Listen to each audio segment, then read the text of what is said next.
Assalamu alaikum wa rahmatullah. Today we will be continuing with Surah Al-Ikhlas. أعوذ بالله من الشيطان الرجيم. بسم الله الرحمن الرحيم. قل هو الله أحد الله الصمد لم يلد ولم يولد ولم يكن له كفوا أحد.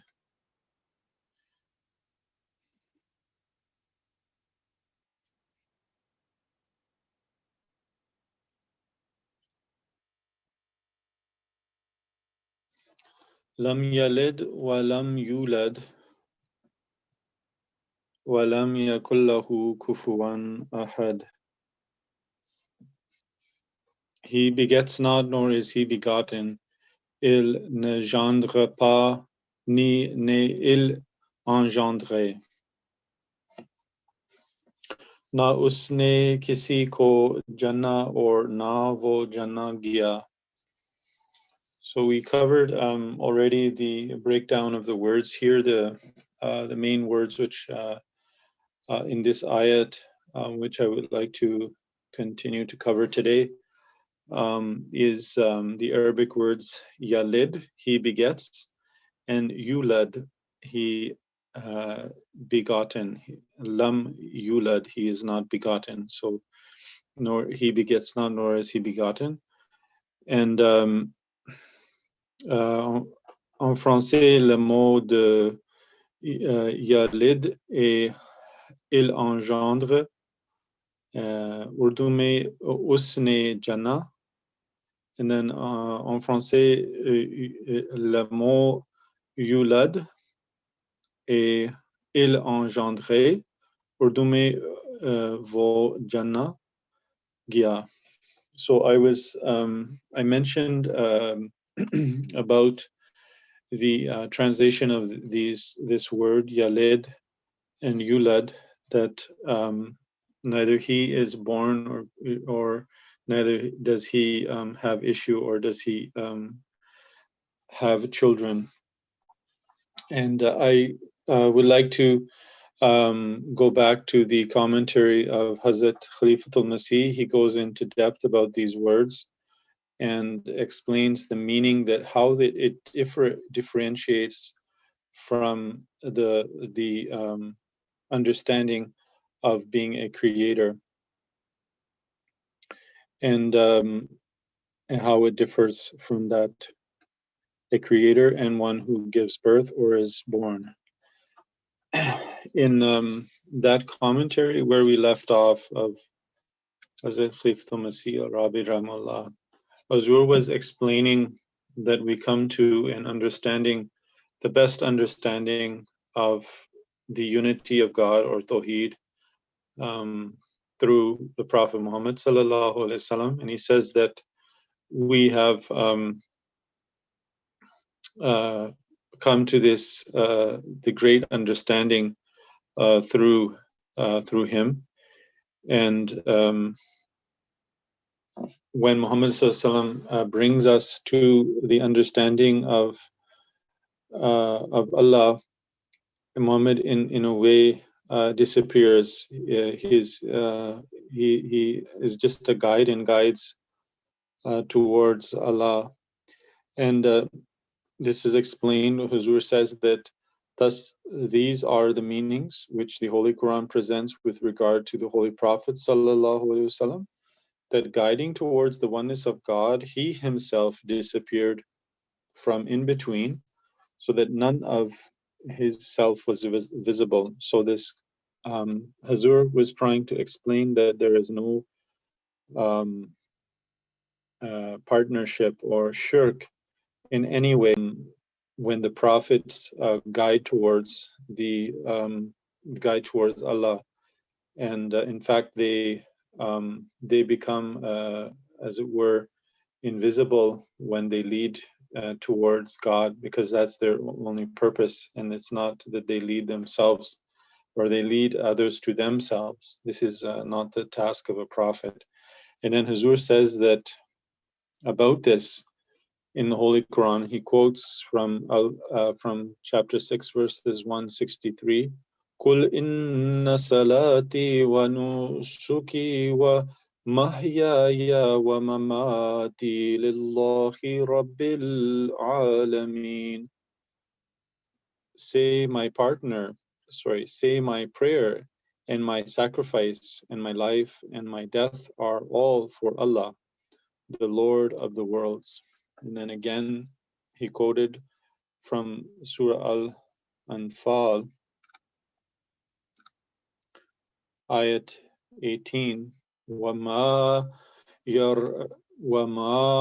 رَمَيْتَ إِذْ رَمَيْتَ وَلَكِنَّ اللَّهَ رَمَى. And thou threwest not, then thou didst throw, but it was Allah who threw. He directed fingers towards Tawheed and pointed them in such a way that Tawheed, or the unity of God, became visible through a transparent body, and that transparent personage disappeared from in between. So he gave this, Huzur gave this demonstration, which was recorded in the battle that Muhammad ﷺ was in when he threw sand. In fact, it was Allah mentioned in the Quran that it wasn't him, but it was Allah who did it. It was through his own hand. So these are, in fact, the miracles or the manifestations of God, which are done in this world, and they are clearly seen as signs when they manifest through the prophets. But this in no way makes them shares of the majesty of God, in no way makes them partners. Huzur says that the perfect Tawheed stays perfect in these meanings too. The prophets, despite being a means, do not interfere. If they interfere, then they will not be prophets. So that meaning that if they interfere, meaning they point to themselves, but in fact they disappear. They are so humble and they just point towards God alone, that they should focus their attention on God alone. Then Huzur says that thus the subject of Tawheed, which has arisen with reference to the Holy Prophet ﷺ, cannot arise with any other reference. The way the Holy Quran has safeguarded Tawheed, or unity of God, no other book has safeguarded Tawheed the same way. They have neither mentioned Tawheed in such multiplicity, nor have they pointed out to our responsibilities in this respect. And then Huzur comes to this ayat, Lam Yalid wa Lam Yulad, and he says that Lam Yalid means that he was not born. Previously, it has been mentioned that he is one. If he has not born, or if he has not been born, then where from all these bodies have appeared, all these these things in creation? What this means is that he has not born a being similar to himself. That is, Tawheed is to remain perfect, because this is the difference between creation and offspring. Whatever color the creation carries of the Creator is like a stamp, but not in the meaning of equality. It is not necessary for a creation that all attributes of the Creator appear in them or be visible. Presence of their sign is enough. A creator does not create one similar to him in his creation. The great artists of the world have left great works of art. They are visible in those arts, but not with the shape and the form which they themselves had. Their art does not have their mind, neither does it have the ability of the same vision of hearing, nor do they carry that elevated creativity from which that art was born. This is the difference in creation and birth. A similar form appears in birth. If the one who gave birth has vision, then so does the one who is born. So now Huzur is explaining here when we talk about birth, the person who gives birth, their progeny, their children have similar characteristics. But this is not the case with the Creator or God and His created things. So he talks about that similarity, and he says between those who can give birth, he says that their similarity is very striking, and also at times it can have imperfections. But the other way around, God as a creator can never have imperfections, and he explains this. Hazur says that if the one who bears can hear, that is, gives birth, can hear, then so does the one who is born. If the one who bears carries intellect, then the one who is born also carries intellect. The similarity does not exist in the same meaning in the case of creation. If a creator is a creator of such perfection, then he can produce one with eyes, vision, and intellect, then he will yet not be like it, and there will be a clear difference between them. It is apparent from the design and scheme of the life created by the exalted God that it does not necessitate that his creation be like him. Man has created this present stage after passing through an extended period of birth. At every previous step, he was Yalid and also was Yulad. He gave birth and was given birth.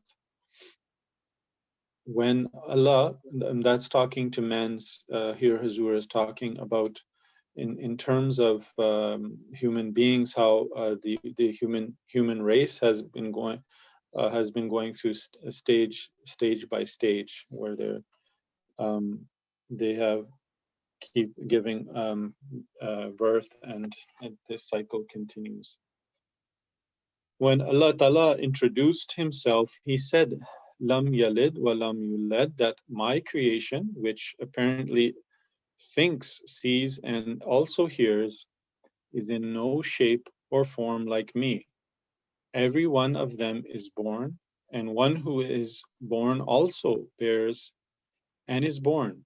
And when he does not bear, he becomes imperfect. On the other hand, my perfection is in not giving birth, while the creation becomes imperfect if it does not bear. So Hazur is saying that because the quality of for created beings, the human beings, in this case we're talking about human beings, when they give birth, and sometimes that they are not able to give birth, this is an imperfection which reflects on them.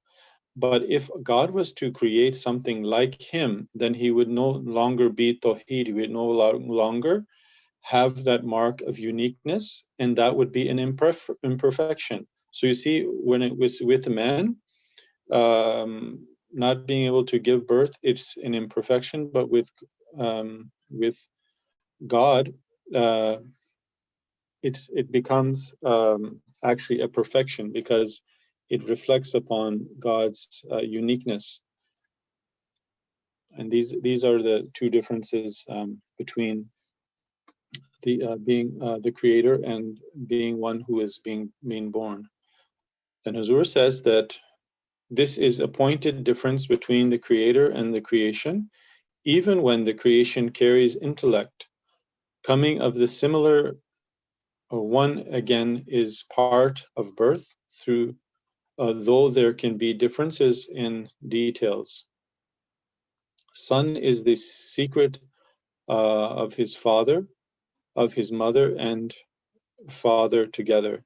He carries thoughts similar to those of his parents and behavior and capabilities. He is given birth, so also gives birth in turn.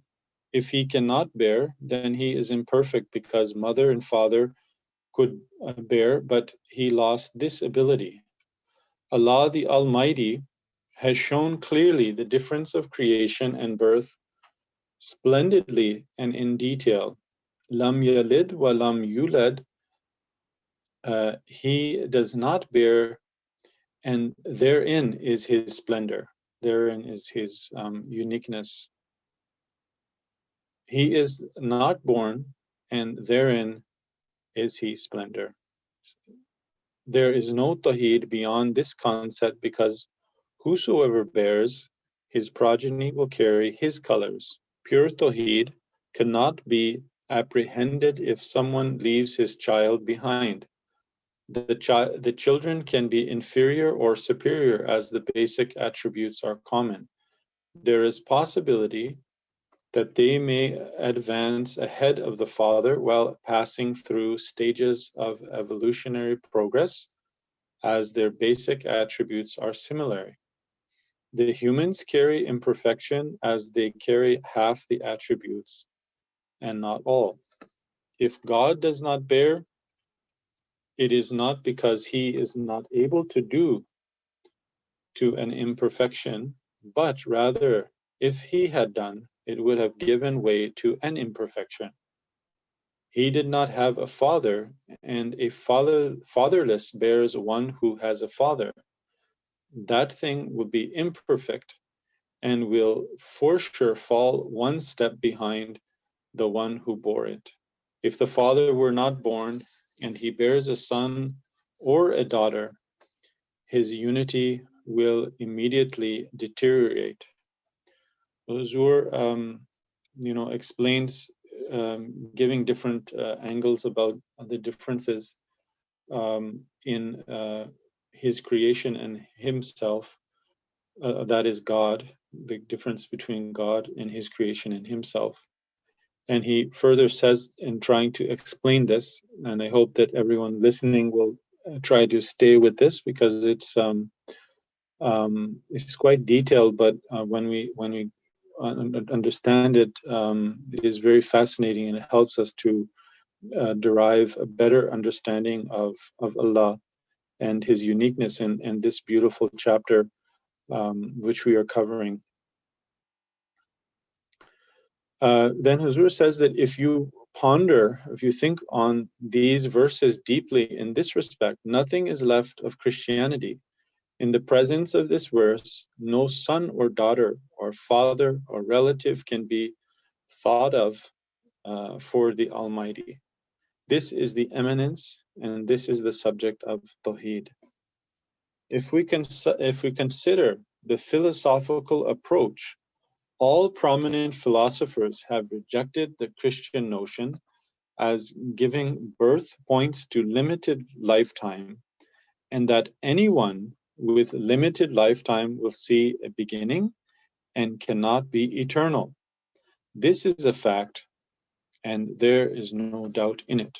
So here, Huzur then he says that thus the subject of eternity and being forever is related to lam yalid wa lam yulad, and there cannot be no eternal being without this condition. So this is a very important understanding of this ayat, and this understanding why there will be a although, as Huzur said, that Allah has the ability to give birth, but as he was not born, he was fatherless, this would be an imperfection that would lead to an imperfection even though he has ability. And what is that imperfection? Huzur here explains. Because then, as you see in creation, the father and mother, when they have children, have offspring, that means that they will come to an end at one point. they will die, and their children will live after them, and their children will also have a limited lifespan. So this is in fact why Allah says that lam yalid wa lam yulad, that he is not, that I am not born, neither am I have a successor. And this is this, if we understand this point, it becomes even more fascinating, and more we have a more grasp on the understanding of the Tawheed, when we understand the subject of God being eternal, because God has that uniqueness that he has no beginning and he has no end. Now, Huzur says that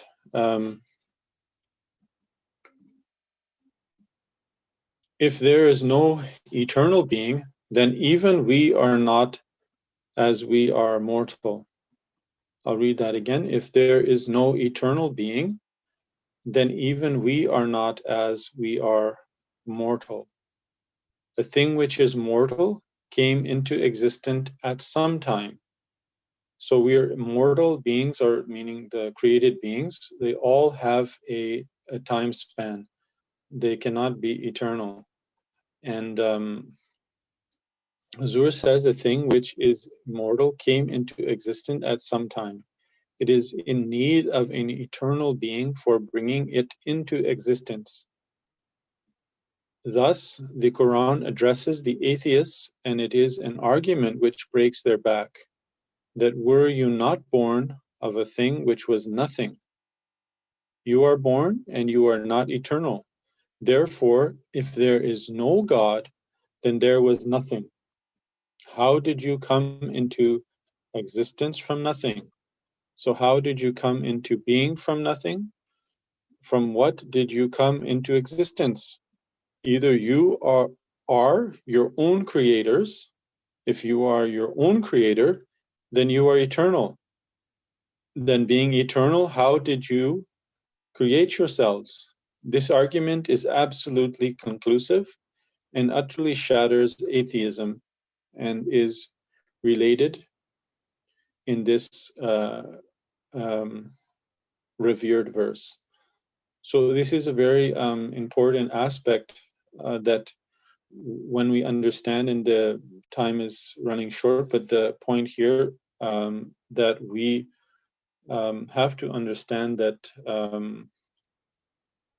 the creation had to have come from a eternal being, and that those who deny the existence of a God or eternal being will have to come to the conclusion that or try to find some way out of this this idea that they have, that nothing is there is no creator, because everything in creation comes to an end. It all had a beginning and it all had an end. So this concept of eternity is a very important concept, and this is something which inshallah we will elaborate on further. But here Huzur, he points out how first it strikes at the heart of the of Christianity, and it being false, being that Jesus is the Son of God. And secondly, it also does away with the atheistic views that that there is no eternal being, or that there is no God. Inshallah, we will continue with the next verse. As Huzur, in his commentary, he covers the next and last verse of this beautiful surah. Jazakumullah. Assalamu alaikum wa rahmatullah.